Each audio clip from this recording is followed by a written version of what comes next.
በዝላይ ስፖርት ላይ እሰማራለሁ የሚል ሐሳብ ነበር መጀመሪያ? ቦታው ላይ ስንደርስ የከፍተኛ ውጊያ የተደረገበት ቦታ ስለሆነ ብዙ የወደቁ ወንድሞቻችን አስከሬን አለ። ውድድሮች፣ የክለቦች ውድድርና የስታዲየሙ ድባብ ምን ይመስላል? ደግሞ እነዚህ አማርኛ ከየት ቻሉ የሚል ነው ውስጥ ያለው።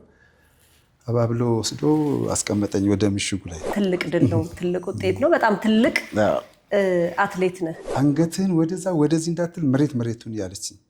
እሺ ብዬ ዞር ስል ሽጉጥ ተኩሳ ፀጉሬ እንደዚህ ላይቶት ሄደ። 336 ሜዳሊያ እና በርካታ ሪከርዶች ዝም ብለው በዋዛ የሚመጡ ነገሮች አይደሉም። ለልጁ የሆነ ነገር ልትሰጥ እንትን ስትል በዚህ ጊዜ ማምለጥ አለብኝ የሚለውን ወሰንኩ። ብሞትም ልሙት። መሮጥ ሜዳ ላይ ትሮጫለሽ፣ መሮጥ ዳገትም ትሮጫለሽ። ይሄ ግን እልም ያለ ለመሮጥ የማይመች እጅግ በጣም አስቀያሚ። ጋሻው በዛ፣ ያንተ ደግሞ በዛ። ሊይዘኝ ሲመጣ የነበረው ወታደር ከእንትን ጠላት ከዚህ በላይ ተቆርጦ ደግሞ እሱም አጠገቤ ወድቆ አገኘው። ሬዲዮን ሲከፍተው ያለቃዬን ድምፅ ሰማሁት። እዚህ አንጎሉ ጀርባዬ ላይ ፈሷል። በቃ ያኔ ነው ውስጥ እንትኔ በሙሉ። የሚገርመው አሁን ኳስ ሲኖር ሜዳው ይሞላል። አትሌቲክስ ምናምን ሲሆን ደግሞ ምንድን ነው ላለሁ